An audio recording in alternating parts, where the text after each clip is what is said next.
There is nothing. Only warm primordial blackness. Your conscious ferments in it. No larger than a single grain of malt. You don't have to do anything anymore. Ever. Never, ever. Never, ever, ever, baby. An inordinate amount of time passes. It is utterly void of struggle. No ex-wives are contained within it. An awareness creeps up on you. A mass lies hidden in your dead angle, soaking in some lurid acidic sauce. It's bloated and shameful, a ball of meat surrounding you.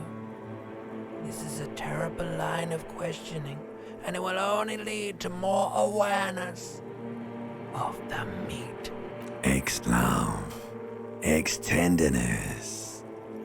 It is foolish of you to resurface to the loss. Not after all the damage you've suffered to get here. Some of it irreversible. Stay. Sail with me through the abyssopelagic zone.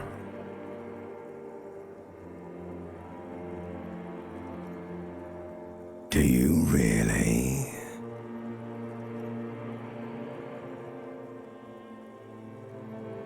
You wouldn't like it if I told you what was back there. Why'd you think you had to bludgeon yourself into oblivion? Or did you not sense yourself marinating? Poured so much on yourself, got a bit carried away, did we, Chef? Fear and apprehension. You should ask what's out there first.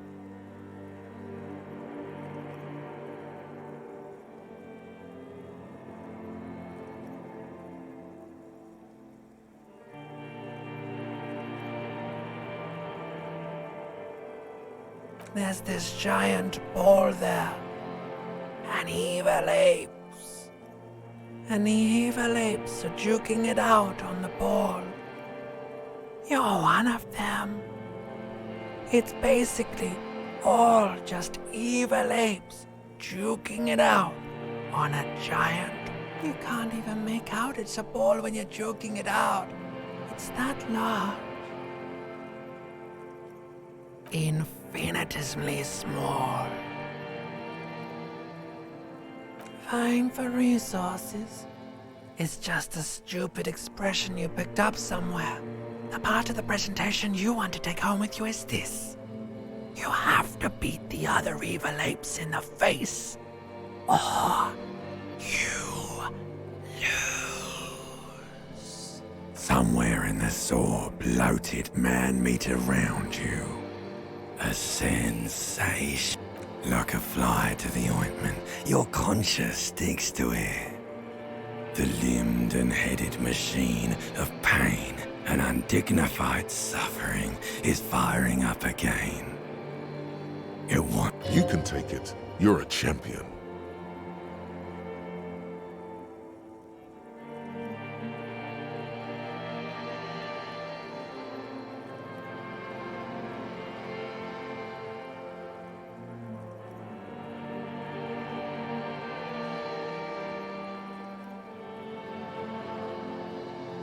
The stench of liquor rises from your mouth, and with it, an ungodly headache.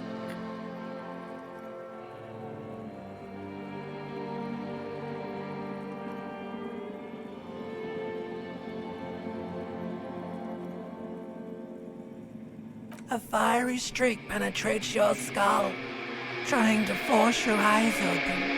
It's a sound.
The window stands broken in its frame. Cold wind blows in. The morning light hurts your eyes. It's hazy, but you see the ocean and some war-torn buildings.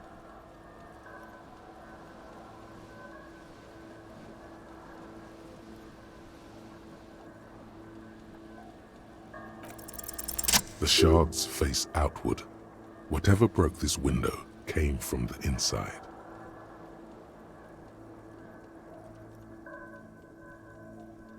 A fine web of scarring covers the back of your right hand, but none of it is recent. More likely a projectile than a held object. There are no fragments on the floor from pulling a tool back in after impact. It is too large for a bullet, yet too small for a piece of furniture. You're looking for something heavy and larger than your fist. The single green shoe you found fits the hole almost as well as your foot. It would have also been heavy enough if thrown with force. Congratulations, you smashed the window with your own shoe. Now you only have one.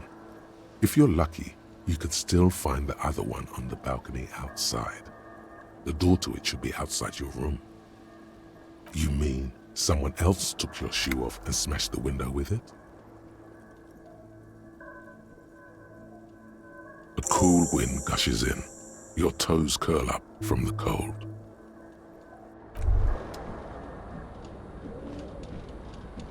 This fan has two chain pull switches. One ends in a tiny fan, the other in a light bulb. A truly horrific necktie has somehow attached itself to one of the blades. Or has it been consigned there as punishment? You feel as though this creature is your friend and wants to reattach itself to your neck so that you may continue your adventures together in this strange world.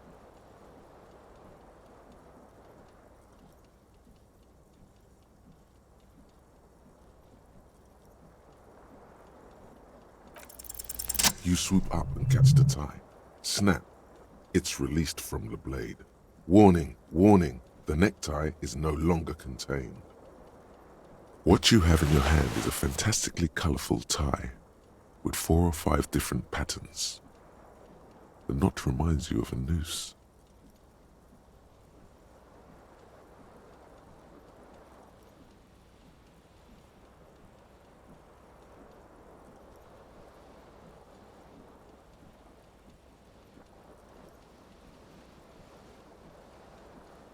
A terrible mistake. Turn the lights off immediately. You can practically feel the photons burning a hole in your brain. The lights are off. The blades come squeaking to a halt.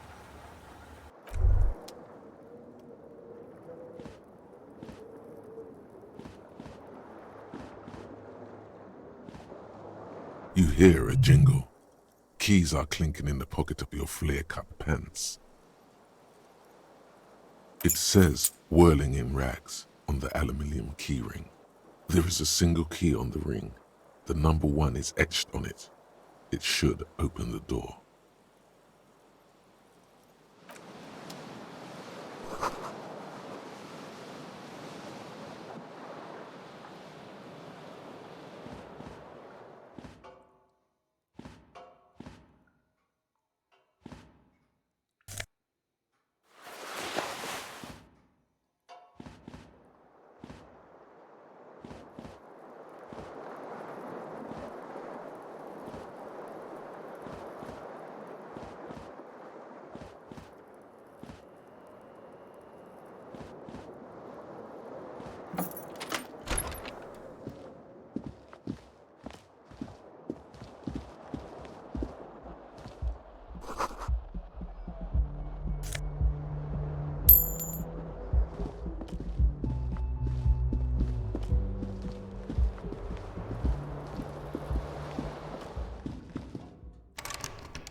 A mirror hangs above a bent and broken sink. In a fierce discharge of masculine energy, someone has ripped half the faucet off. Hot water sprays from the base and steam covers the mirror. You cannot see yourself. Suddenly, you realize you have no memory of the face that awaits you there, underneath the soft vapor.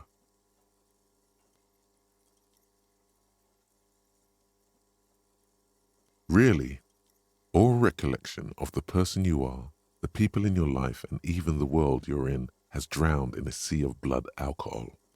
This was no mere night of drinking. It was a deluge of world-ending proportions.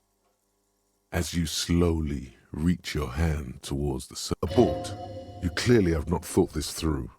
You won't like what you see there, and you will never unbecome it.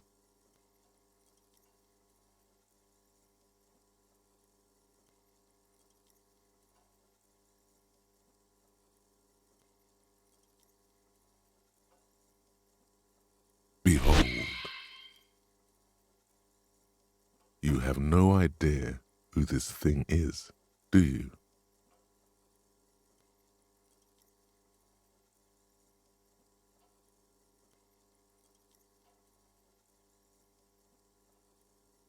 It appears you're also dead. There's clearly rigor mortis on your face. Oh wait, is that an expression? Are you trying to make an expression with that face? Why?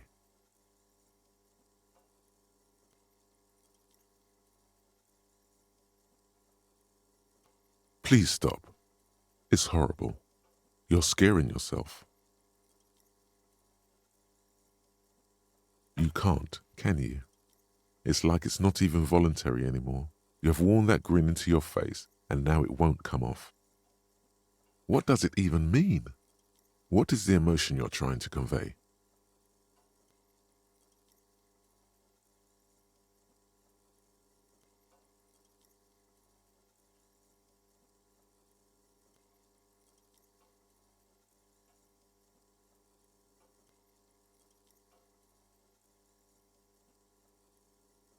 You should check yourself for a pulse, superstar. From here it looks like a cadaverous spasm. You find no sign of life on your swollen neck. However, putting your hand on your chest reveals an irregular heartbeat. You appear to be alive, for now.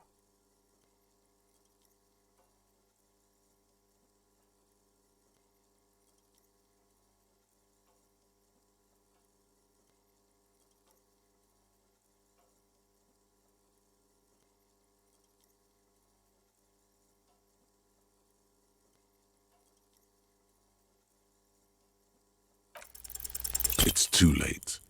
Like an image on film.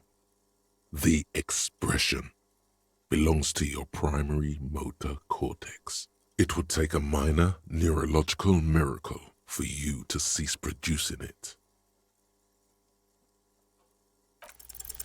It belongs in the third decade of the current century. Enough time had passed from the failure of the revolution that, for a fleeting moment, free market economy seemed like the ultimate. Things were good. It was smooth sailing. People made gold and champagne-tinted interiors and facades to suit the times, calling this for Revachol, your city. That meant only one thing. Guillaume Lamillion, out of the dazzling swirl of disco music, in an open-air boîte de nuit somewhere in Revachol West. Guillaume's blonde mane appeared on the screen. He sang some bullshit. Then he made the expression.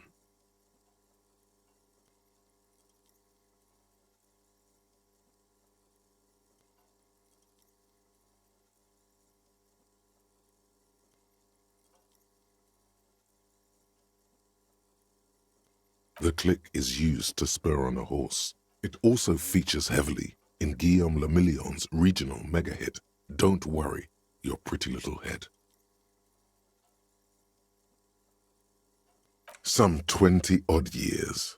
There is a vast ocean of time between right now and the expression.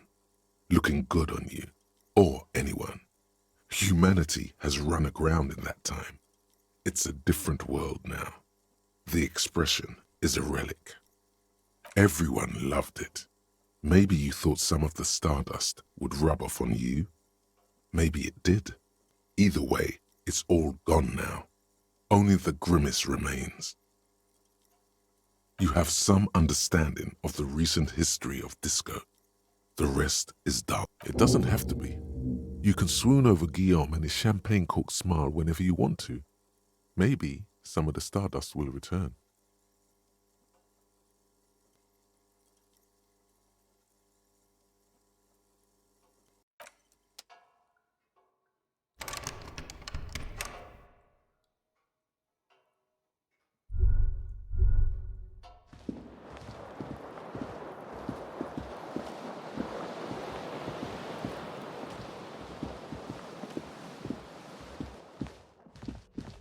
Hello, officer.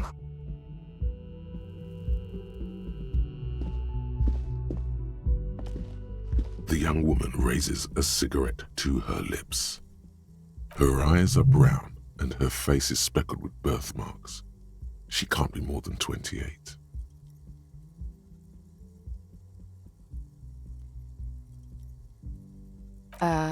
No. There's only one solution to this. You're a businessman. Because you're a police officer, sir.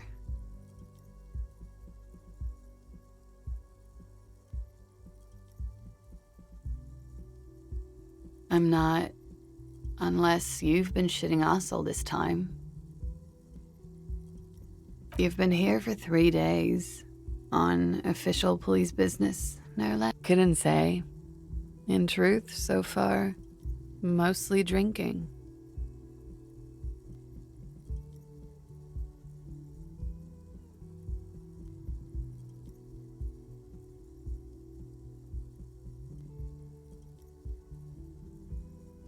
Don't be so harsh on yourself. They let almost anyone be a police officer. A glib remark. Don't let it stand. Assert yourself.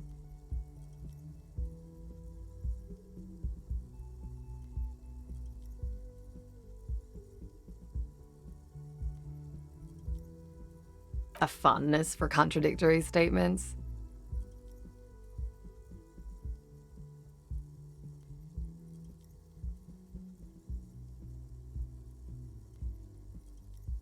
I'm sorry. I was being glib. I'm sure you're a great cop.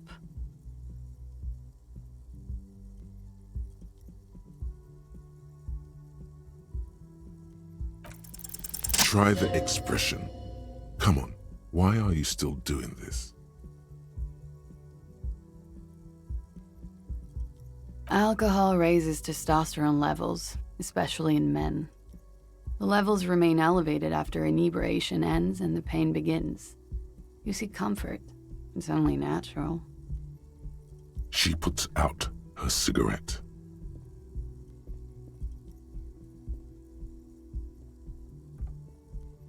Something stirs in you as she's about to go. Call it an instinct, a need. The need to ask questions. It's like you've said the words 1,000,000 times before. She looks back at you, a light glinting off her eyes.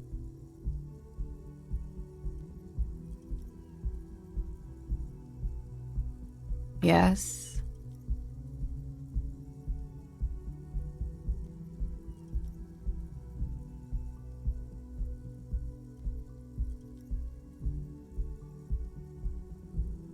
It's 51.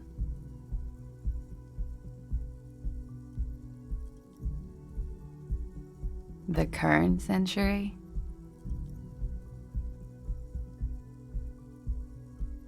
Centuries don't have numbers, they have names, and this is the current one.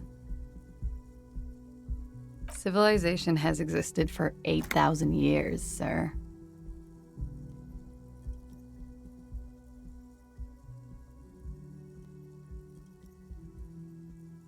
You're right. There is nothing funny about civilization. There was the usual ruckus. Loud disco music. I couldn't say. It's impossible to hear people speaking from over here. Oh, yes. Various artists. Ostentatious orchestration prime among them. Oh, were huge where I come from. I was very young then, of course, like 7. Life gets hard, but we go on.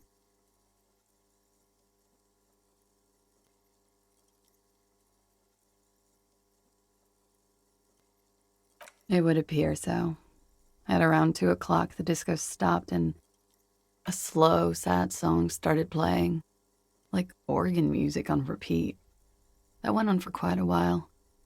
Some of the time, you were yelling along to it. That it doesn't matter anymore and that we're alone now, it was difficult to tell. The song itself was very quiet and soft, but you sounded like a winded boar, sir. It was hard to understand what you were singing on top of it.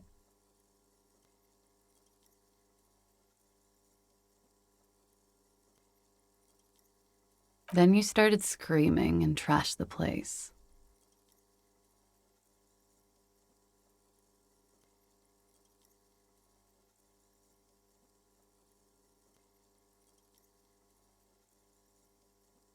No, it didn't sound like there was a fight. It sounded like someone was trashing their room. A window was smashed. The tape player, probably. The song stopped. And furniture, too. A real destructathon. There was screaming. Then I think you passed out.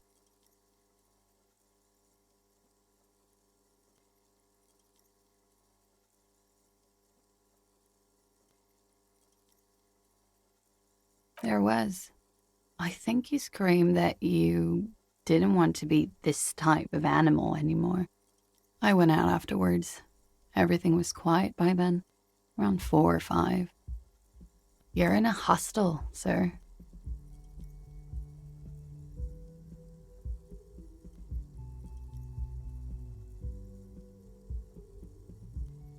We are in Revachol. Revachol is the disgraced former capital of the world, divided into zones of control under foreign occupation. Half a century after a failed world revolution, she is central to our moment in time.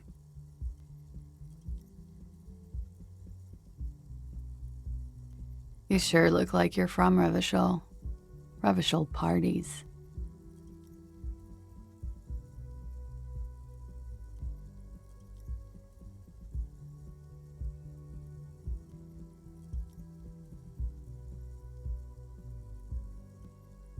Glad to have been of assistance.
The door is closed.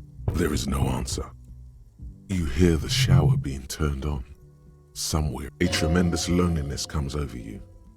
Everybody in the world is doing something without you.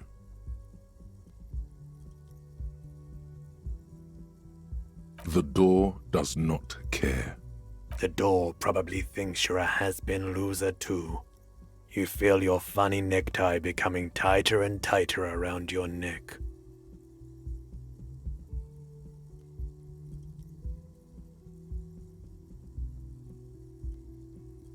This door can only be opened with a key or from the inside.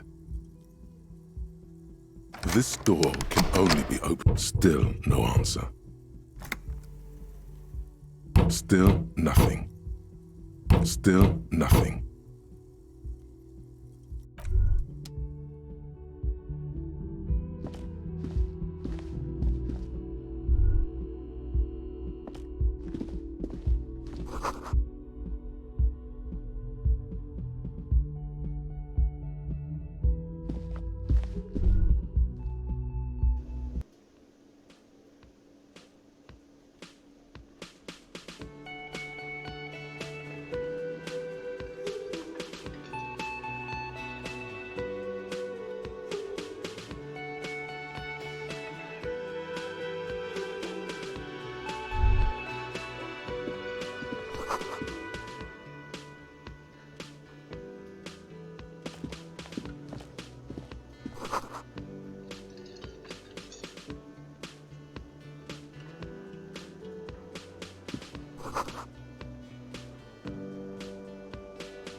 A man in his late 20s stands behind the counter, inspecting a stuffed seabird.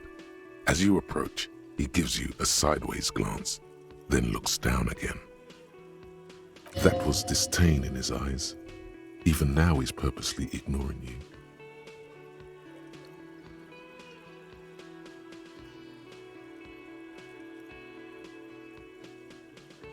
Oh no, you're a hero. A real hero cop. Could the massive property damage upstairs have anything to do with this?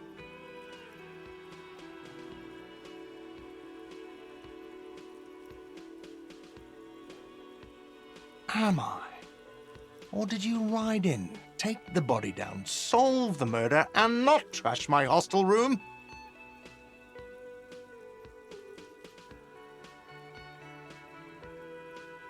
No, you see, actually, you didn't. You haven't done anything even remotely useful since you got here. No, I haven't seen you around. I'm not always here. A competent work of taxidermy. The white and brown seabird lies among piles of coasters and drying mugs. One of its wings broken. The man is trying to mend it. Looks like the bird was ripped off the shield that was used to mount it, most likely on a wall. Something about it makes you feel bitter.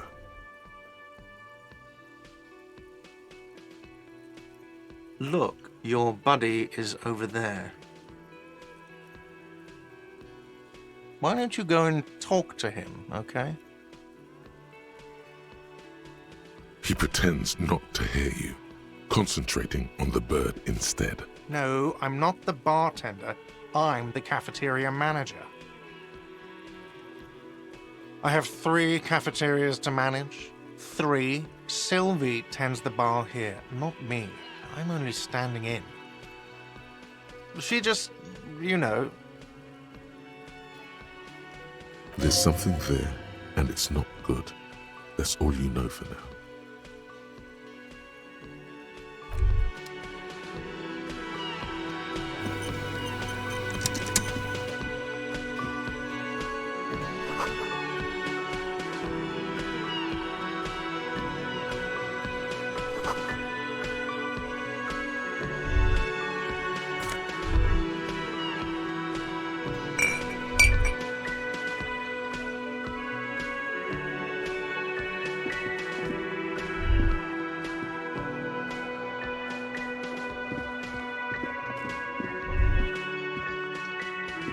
Hello, sweetie. You shouldn't keep your colleague waiting.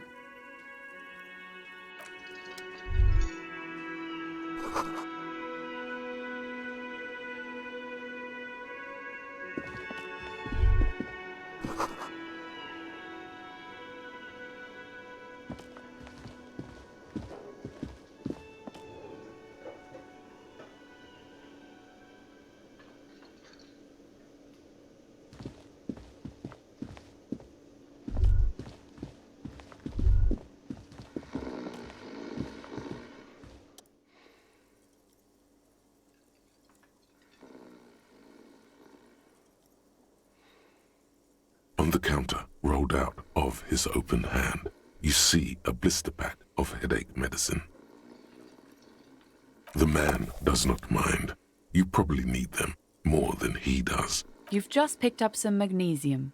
This item is stored in the bottom left corner of the screen above your character portrait. Use magnesium to heal your morale if you have morale damage.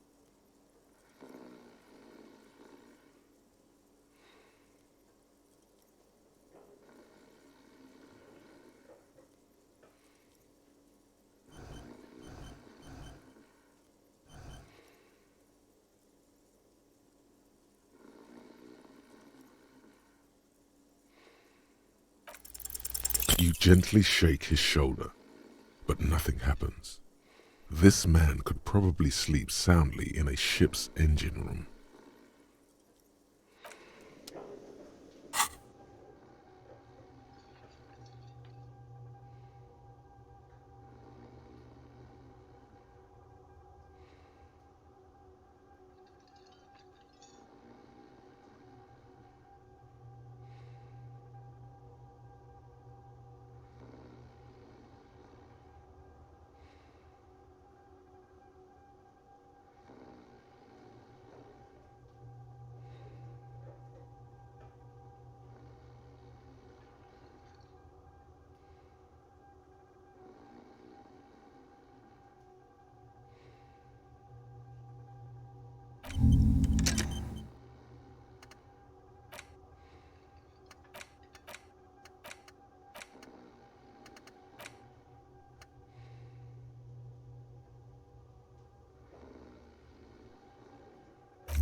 A bespectacled man in an orange bomber jacket is tapping his foot on the floor.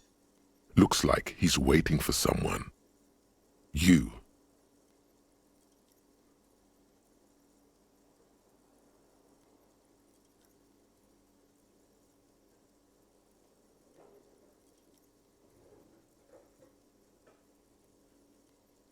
As you approach, he narrows his eyes and extends his hand. If an assault were launched on this building right now, if the windows came crashing down and the whole world descended upon you, this man would hurl himself in death's way to save you. You are sure of this. Hello, I'm Kim Kitsuragi, Lieutenant, Precinct 57. You must be from the 41st. You realize he is waiting for your name. This is your chance to come up with a really good name for yourself. Get creative. Conceptualize.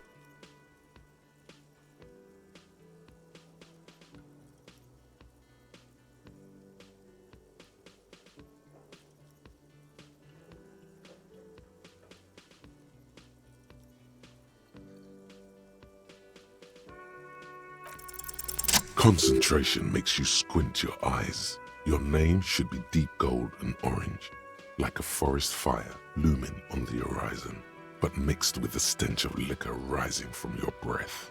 You're 2 steps closer to it, but there are still many to go.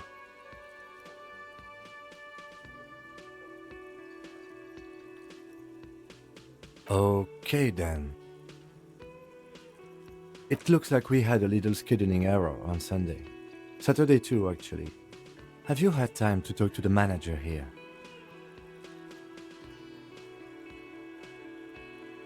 If you don't mind, we should talk to him again. Ask him for a rundown of the area, now that I'm here as well. I understand the scene is out back, right? It also wouldn't hurt to assure him the police are finally here. In full force, I mean. Have you mapped out the initial interviews?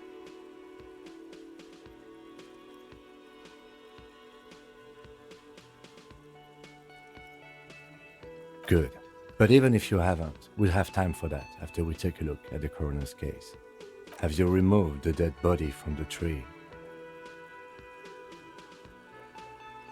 So, the body is still...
No one had come to investigate.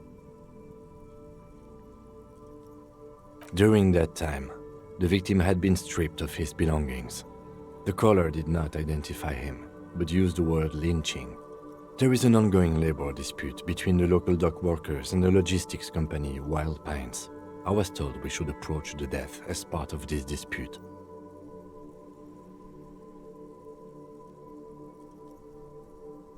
A security guard or worker of some sort, hired by Wildpines. This was just hearsay from Martinez, of course. We need to find him or her is one of our tasks here. For now, all we know is that the tone was muffled, using a device of some sort. The desk could identify neither the caller's age nor sex. There's a strong prejudice against involving the RCM in what's seen as union matters. The dock workers' union is the de facto police in Martinez. Now it appears they've started executing too. We cannot allow that.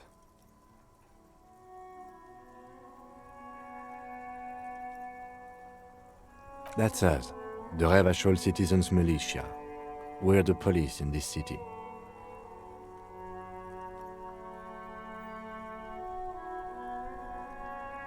Just to be clear, we are police officers. It's our job to find the killer. That's the case. Uncover and arrest the killer.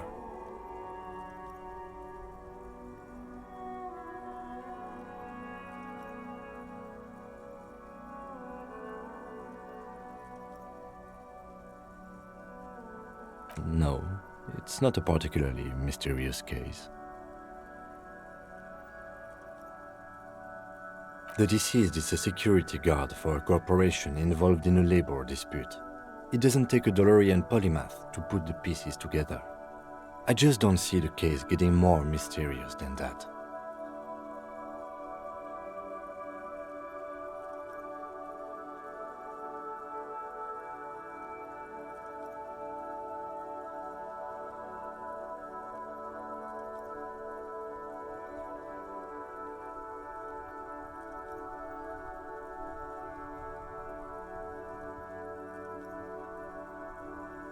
Then you are in luck, because we are in the midst of a major strike by the dock workers' union. Maybe more than that. The union clearly wants a piece, not just of the industrial harbor, but the Wild Pines Corporation itself. Is this a strike then? Or the first shots in a workers' coup? I expect the case itself to be less challenging than navigating these community matters. This district isn't used to the RCM's presence, and the union rarely overplays its hand, as it appears to have done in this case.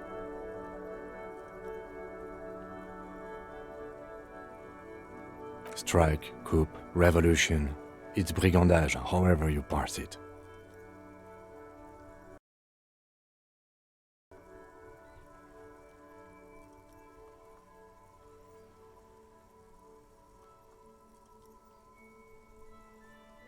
You feel something rising through you, a familiar feeling, an opinion taking form.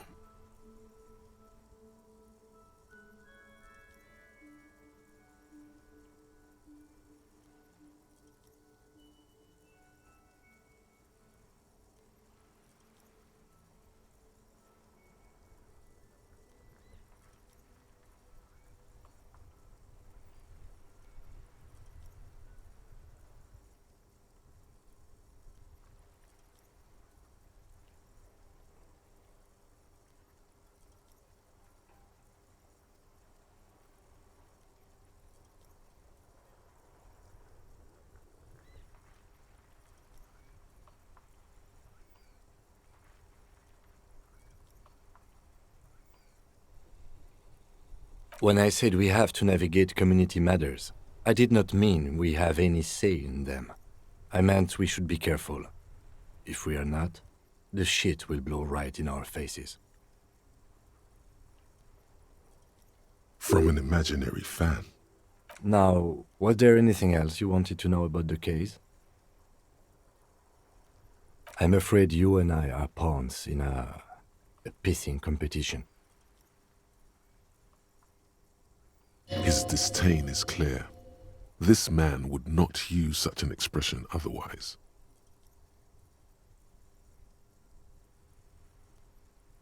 You don't know? I assumed you were in on it.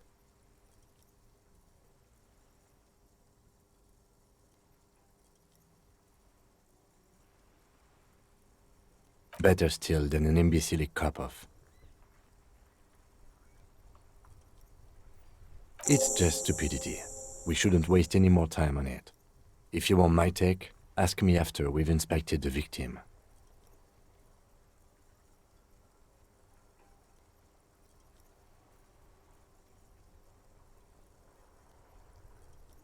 Later. Was there anything else you wanted to know about the case? Good.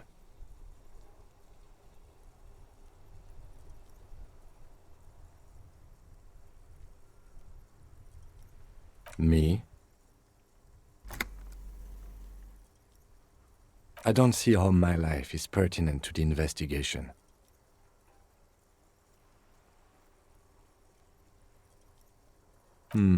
That's a fair point. All right, for the good of the investigation, what do you want to know? That's correct. You feel a slight urge to put the lieutenant down for this, but you can't quite muster enough testosterone.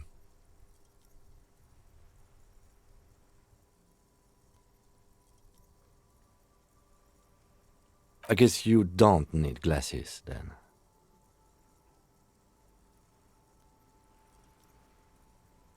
That's because I'm half Seolite, or quarter. My father's father was from Seoul. So was my grandmother, but from my mother's side. It's not an interesting topic.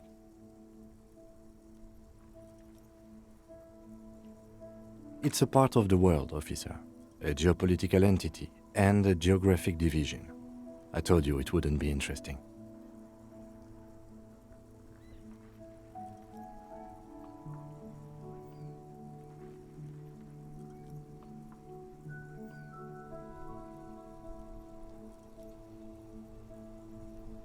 You're barking up the wrong tree. I don't speak a word of Seolite. I've never met either one of my grandparents, and I've never been to Seoul. I'm a regular Rêvacholière. He's glad to have shut down your question.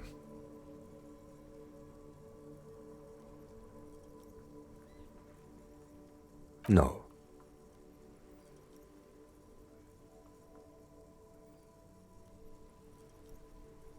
Your brain sends the signal to your lips, but they refuse the order. Something is paralyzing them. You're pretty sure it has something to do with the lieutenant. The eyebrow is exercising psionic control over you. It's like you're locked down. Something the matter, detective? This guy's got authority off the charts. With just the flick of his eyebrow, he's able to make you his thrall. Nothing. You better hope he doesn't abuse his authority. There's a lot of it.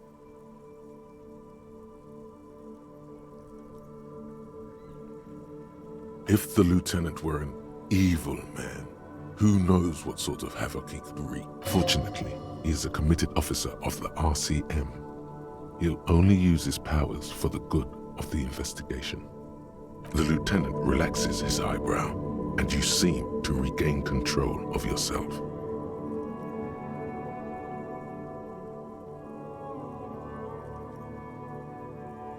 What do you mean? I have no idea what you're talking about. The lieutenant's conceptualization skills must be rather rudimentary. The lieutenant is a police officer of the old school. His concerns are material and extrinsic, but this isn't an old school case.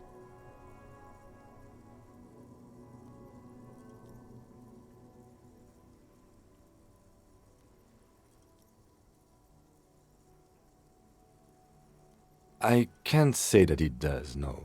When I need to think, I just use my notebook. The lieutenant produces his small blue notebook and idly thumbs. That's where his conversations with himself take. We all have our different mediums. His is written.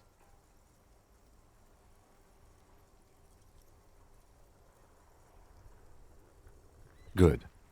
Let's change the subject.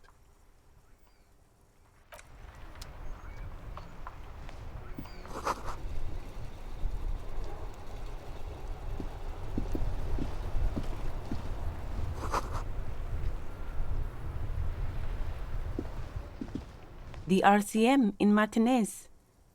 What can I help you with?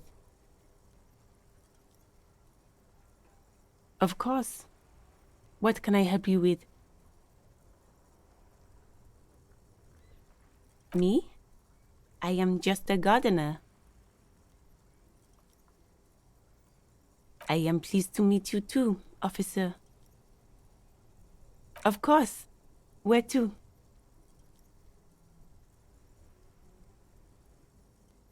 Oh, that's right there, in the yard.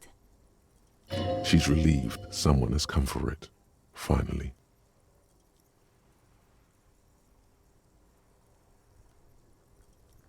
What do you mean? Yes, sir. District of Martinez. This intersection is called Roundabout North. He knows where we are. He just wants directions.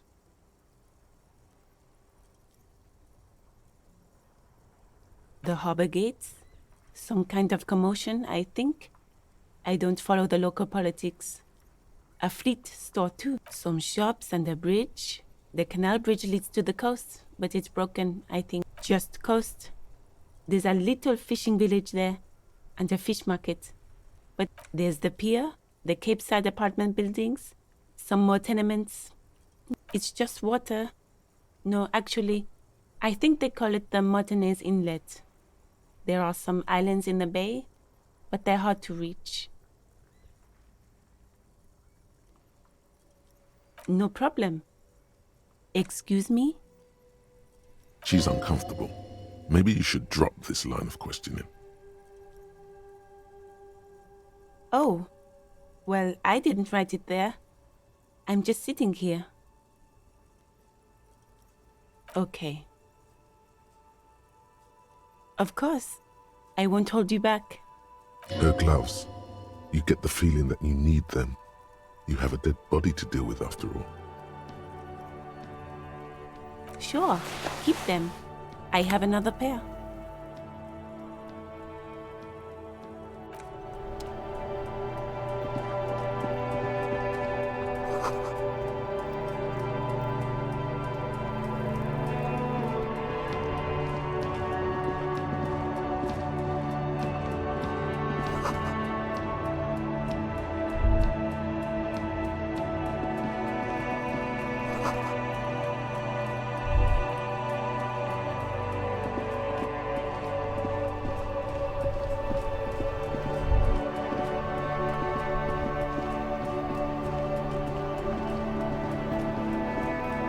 Before you stands a motor carriage. The bodywork is covered in blue and white livery, bearing vapor emanates from the large engine on the back of the vehicle. It hasn't. This must be the infernal machine that tore you from oblivion. In the cabin, you are welcomed by a set of steering levers, a radio microphone on a hook, a pull-out toolbox under the seat, and the soft glow of the fuel preheater gauge. The frequency tableau lights up, and a green button labeled Prime Line glows like a feline, the soft purr of electrical kittens. Radio waves cast far and wide over the metropolis. This is Precinct 57. Hello, Lieutenant. How may I assist you? Hello, Alice. Please assist our colleague from the 41st Precinct here. I'm putting him on. Operating the radio is easy. Just be confident. You've probably done it 1,000 times.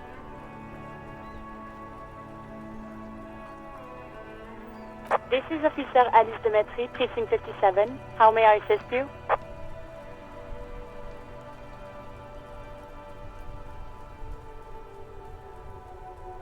Just a second, officer.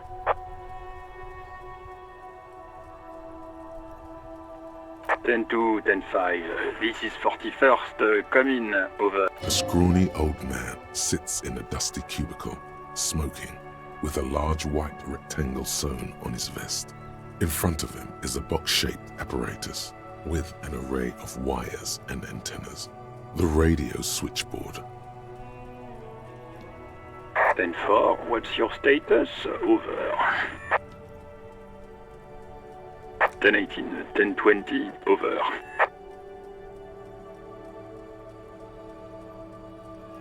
State your message, sir. Over.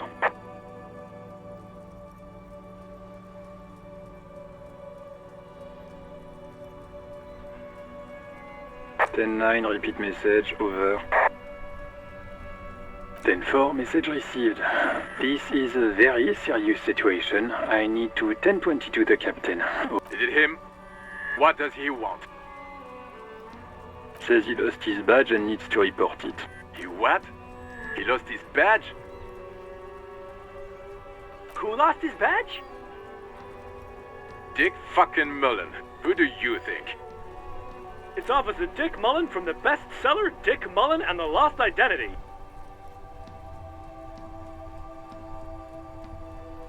Dick Mullen is not your name. It's the name of a fictional detective who would not lose his... Defend yourself. Immediately. They're laughing at you.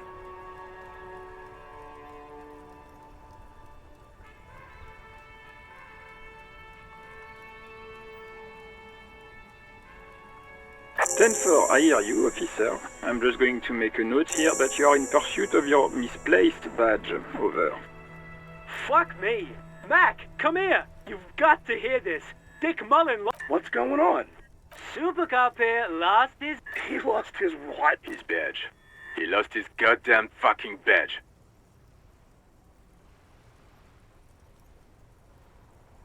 He asks you to please stop saying he lost his badge. Why? Did he find it?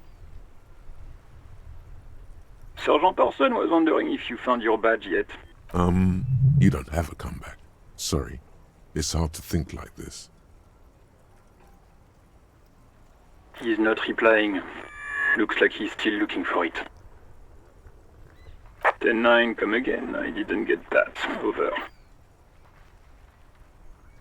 New heights even for Captain Sober. Ask him. Ask him if he's lost his gun, too. Sergeant Orson wants to know if you lost your gun too. Over. Check your pockets. Check your... Holy fuck. You don't know where it is, do you? Okay, it's gone. Your gun is... Don't sweat it, Bratan! You don't need a gun to have fun! We can still have fun! It's not all over! 10-9, come in, officer. Did you get my question? We were wondering about your gun. Over. Even before you can get the words out, everything gets scrambled in your brain. He says he didn't lose his gun. Or his fun, whatever that means. Ask him to describe it. His gun. Not his fun. Just the gun will do. Satellite Officer McLean requests a description of your weapon. Over. Oh, request a description, huh? We'll give him one. Describe the plasma gun.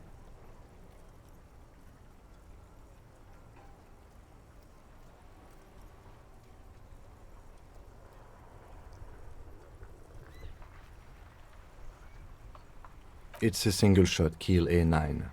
An armistice, to be precise. Says it's a kill 9mm. Armistice? What, is he a fucking... Clearly he doesn't have his Villiers anymore. Dear God, he lost his gun? Oh my, I can't. This isn't really a lot. Mac can face a giant of Coco Nur by himself, but Disco here made him piss his pants. Oh, I can't. Fuck. He lost his... I'm not going to. Ask him. Sergeant Orson here is wondering if you are still in possession of your genitalia. Over. That's a negative. Not going to say. What's he saying? Share with the class. He said he sodomized your mother. The prick ate Mama's vanilla waffles at the captain's birthday party. Some nerve he's got. Sure her vanilla waffles were the only thing here? Shut up, Chester. This isn't funny. Tell him to apologize right now. Sergeant Orson requests that you apologize for the claims you made about his mother. Over. Mac, he says you shouldn't have antagonized the Firewalker in the first place. Who? Satellite Officer V. I'm afraid he might be referring to himself as Firewater, sir. Firewater? He's lost it. Fuck it. Tell him to find his goddamn badge and gun. That's the only... Satellite officer... 10-4, affirmative. Officer... Oh, God, Officer, do you need further assistance? Over. Okay. Wait. Before you say anything stupid, think it through. You're going to be looking at a straitjacket if you tell everyone you lost your memory. Be smart. 10-4, sir, I'm not hearing your question.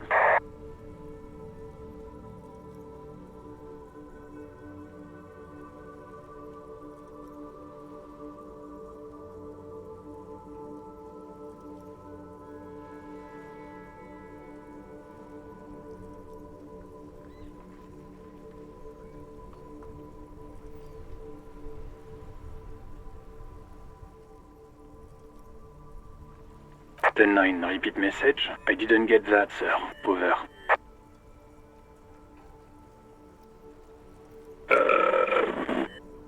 What? What is it? What can he possibly still want? He seems intoxicated and keeps asking me to call him by his name. Mullen's drunk and emotionally aggressive. That's new. Wrap it up. Don't indulge in his drunken antics. Understood, sir. Over. Roger that. 10-10. Over and out. 18 kilometers to the south, in the 41st Precinct's relay booth, a small crowd has gathered around Communication Officer Jules Oldboy Pidier. The small room is filled with cigarette smoke, abuzz with laughter, when Officer Judith Minot enters. What is going on here? Did something happen? What happened is my partner made contact. It's not good. He's lost his badge and his sidearm. He seemed confused, delirious even. Mac, the torso Torson, is finger-fucking his fist, laughing hoarsely and apparently telling some dirty story to his partner, Chester McLean, near the entrance. Yeah, Mullen was fucked, alright. Yeah, Mac's right. That was some gnarly... Enough! None of this is funny. It's fucking sad. That's what it is. He's a cop. He's one of us, goddamn this. We must help him. Yeah? How do you fucking plan to do that, huh? Get him off the drink? Go jogging with him in the morning and get him on carrot juice?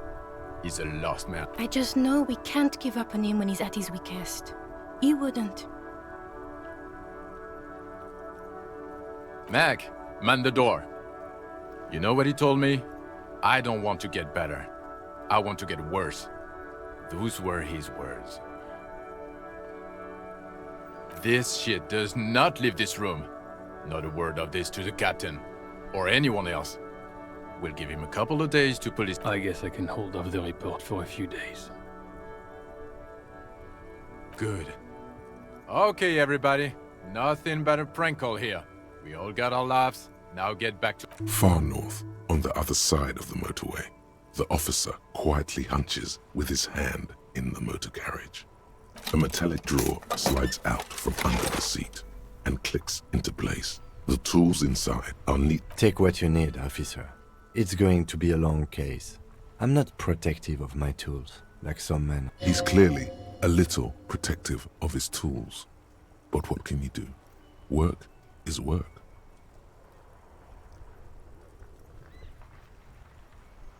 It's robust. Lets you see things. The pry bar, useful for opening all. The handles are long and sleek. Snap, snap, go the cutters in your hand. The pull-out toolbox slides back into its nest. Preheater gauge casts a warm glow on the steering levers and the radio on its hook.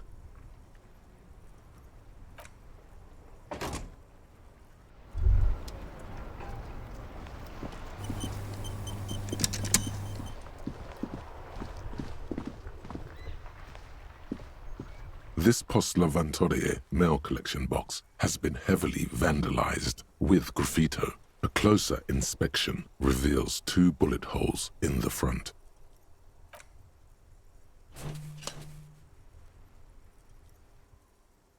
box seems happy. Eat shit, pig, fucked by the coon, and St. G with a crown have been scribbled on it. Jenny is a whore, and best set mailbox also.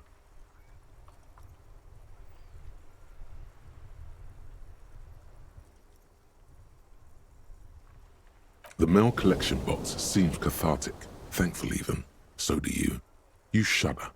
Then you swallow.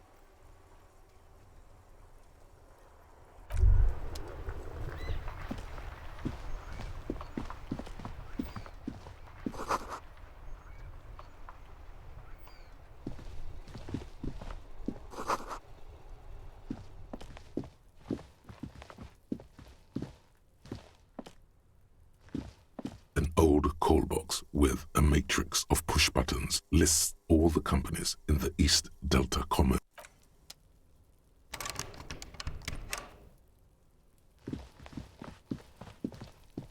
You see a set of tire tracks in the brown slush that covers the plaza mosaic.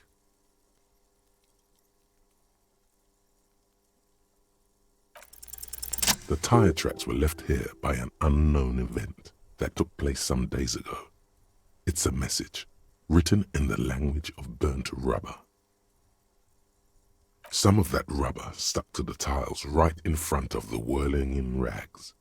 This is point A, and then accelerated straight into the fence. The driver proceeded to back out of the yard, barely stopping before hitting the adjacent building, before heading south. Must have been in a hurry. I'm not sure. There are plenty of traffic accidents waiting to happen in Martinez. With the jam right here on the roundabout, I would keep them separate. You could follow the track south. There seems to be a canal there. See where they went, if you find the time.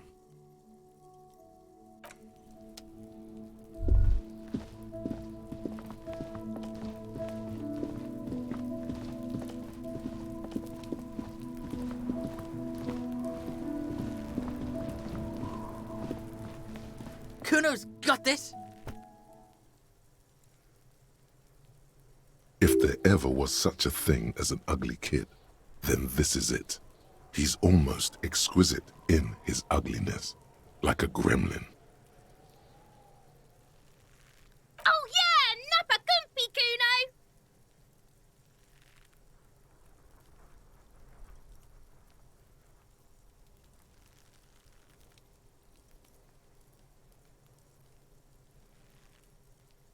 Right in the dick, Kuno! Get him right in the dick!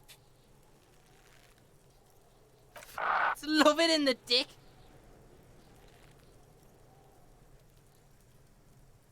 The boy is sweating profusely.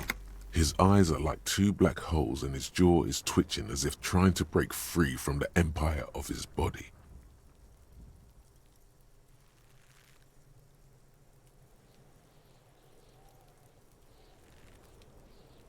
The kid is obviously high. Fuck that! Kuno, yeah! Right in the mouth hole! They pay you no heed or pretend not to notice you. Shits himself? The rake, Kuno! You should throw the rake! The fuck? Does Kuno know what a rake is? Kuno's not a gardener.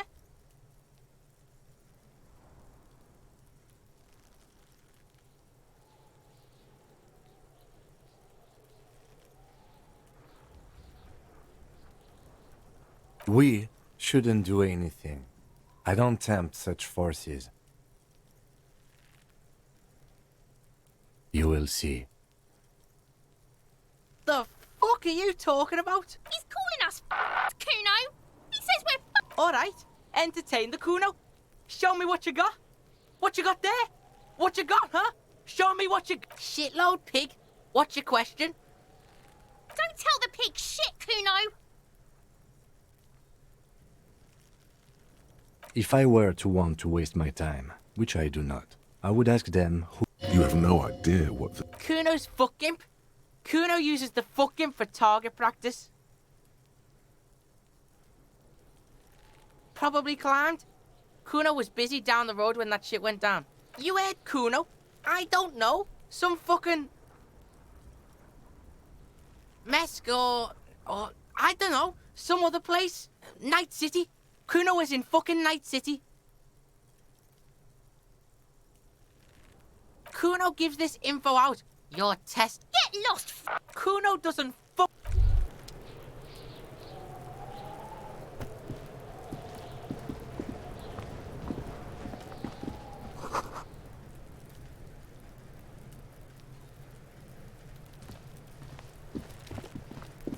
This trash container is locked.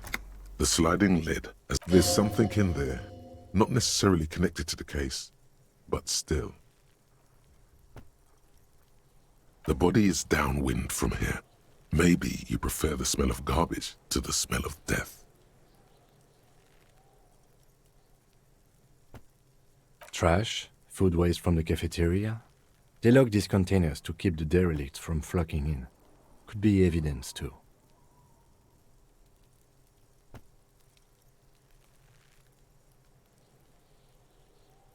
What do you mean, feel?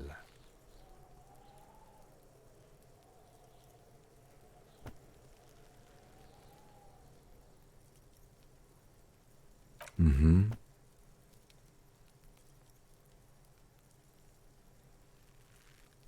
We could try using a pry bar, the one you took from my motor carriage, or...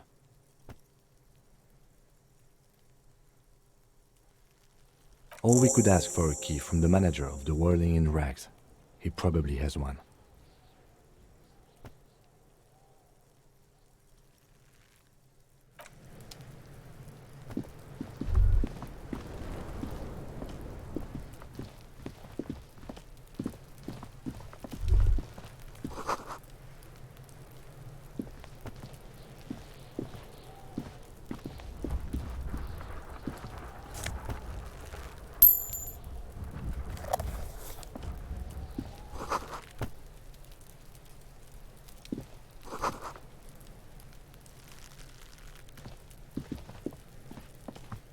The corpse looks at you with bulging white eyes.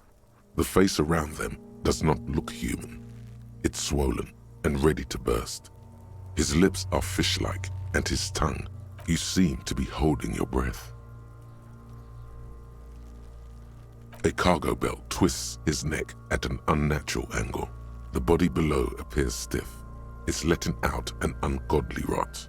The smell seeps in even through your clenched nostrils.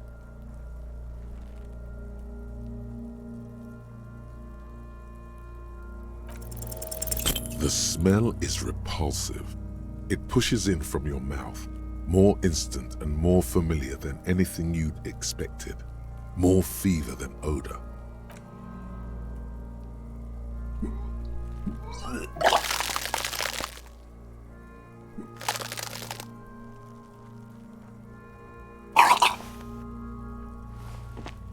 Too late. It's impossible to keep in. Your body curls and pushes it out. Burst pipe until a pool of vomit lies under your feet and your throat stings from the stomach acid. It's okay. Happens to everyone. Keep it. The hangover is clearly making this worse for you. You could use some ammonia to clear your head.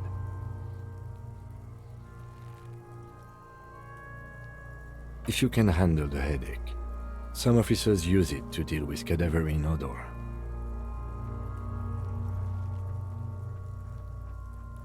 I can't handle the headache.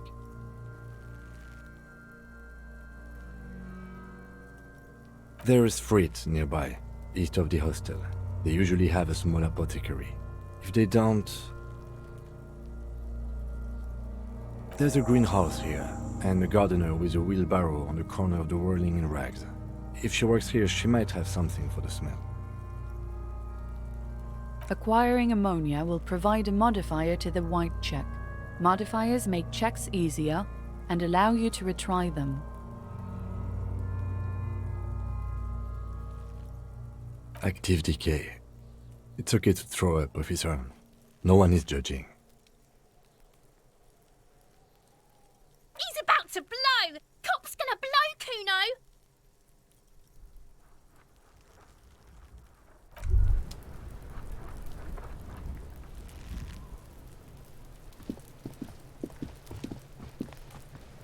Kuno, the pig's getting pretty close to me. Come to snuff my shit out, I think. Looks like it's time for me to go, Kuno. Pig's come to take me in. I'm going away for a long, long time, Kuno. What's going on there? Fuck are you trying to pull, pig?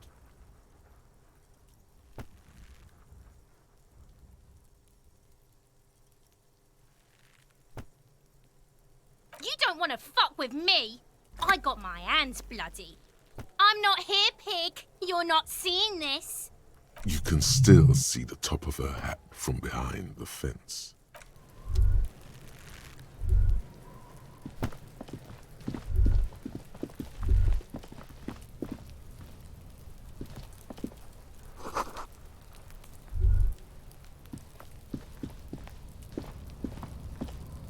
An inconspicuous pile of the roofing material, Eternite.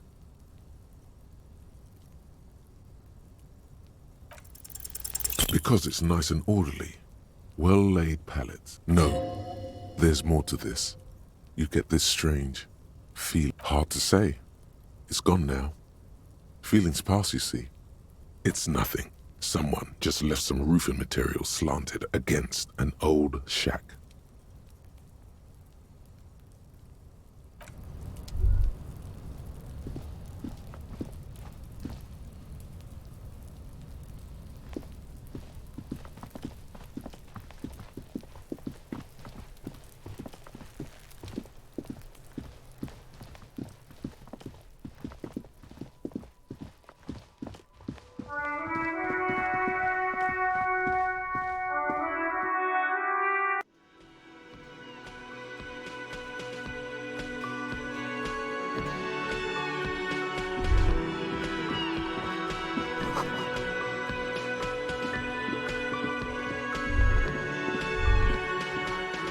The man with the unimpressive beard notices you approaching.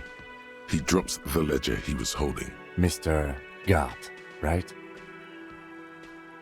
You run. Yes. I am Kim Kitsuragi from Precinct 57.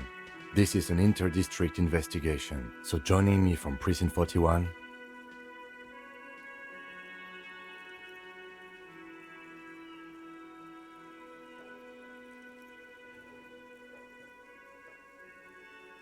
Fantastic.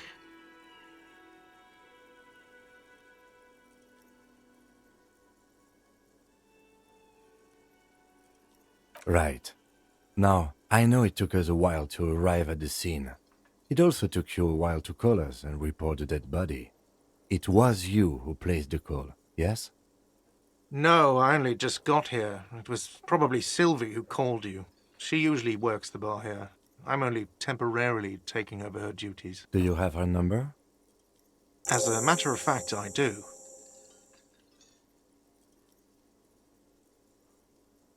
You said you just got here. From where? What, of Martinez? No, I live in Jamrock. I only sometimes come here to keep an eye on the place. This is just one of the many, many cafeterias I manage. But you still know your way around, yes? In case we need directions. Yes, I know where some things are, but as I said, I don't live here. I just used to work here, and I'm not going to start working here again. I didn't imply that. Detective. I have everything. You?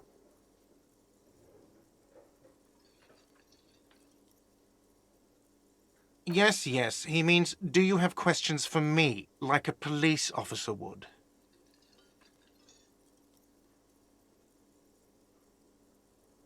She went away because none of your business. Oh my God, what is your obsession with this Sylvie person? Get over it. Maybe it's he who's obsessed with this Sylvie person. Certainly sounds like it. I don't know who killed him. I'm not the police. That's your job. What are you, crazy? Of course I didn't kill him. I don't know who killed him. I'm not... The lieutenant turns the page in the little notebook he's been scribbling in. Let's go. Not so fast. You owe me 130 real. No one is saying the multi-pattern necktie you found tied to the ceiling fan can talk. No one. It must be merely imagination. Let's bail! Time to push the eject button! Sounds like a responsibility! You don't like those! No, don't listen to him. It's madness. Just talk.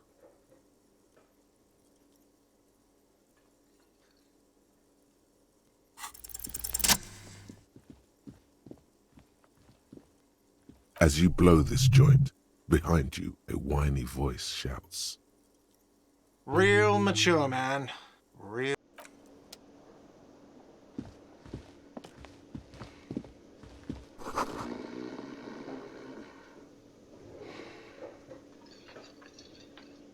The worker, isn't it? Perhaps he's on his way to where you just came from. There is only one way to awake this Why the yelling, man?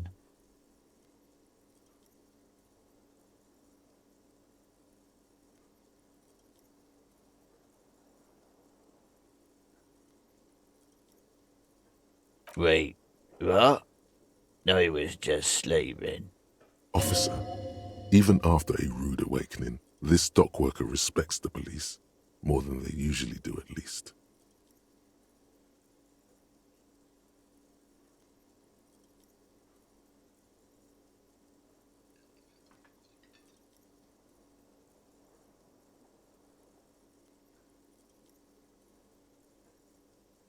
Indeed. Help yourself to some. Wait, no. Oh, it's empty. Sorry about that, pal. That's the name of my employer. He doesn't sound too enthusiastic about this. How's it going?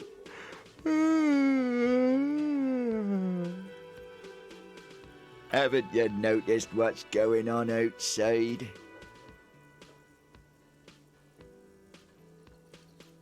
Good. We're in the middle of a strike down at the harbour, trying to force some sense into the executive board of Wild Pines. For one, I could use some more shut-eye in the mornings. Nate got it. Majorette's got it. He's guarding the gate. I'm just getting some sleep. Or was. We are. The workers. The union. We know what we need. What's right for... Okay. I guess there's also Everard. He's in charge of the union. He's smart. Knows how to negotiate. He's got our back. Yeah. What about it?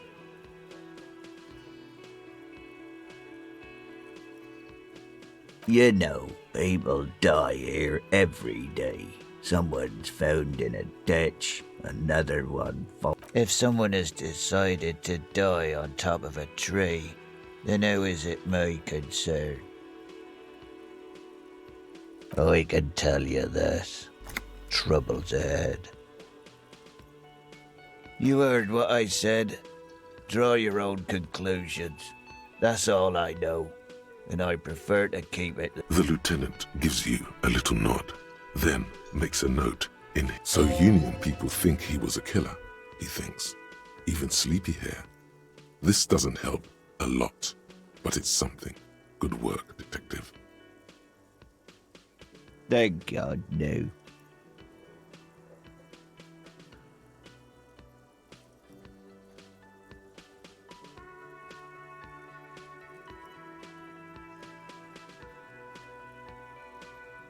The worker stares at you, his eyes dry from sleep, a web of... I don't know what you're talking about, kind sir, but when A little me time.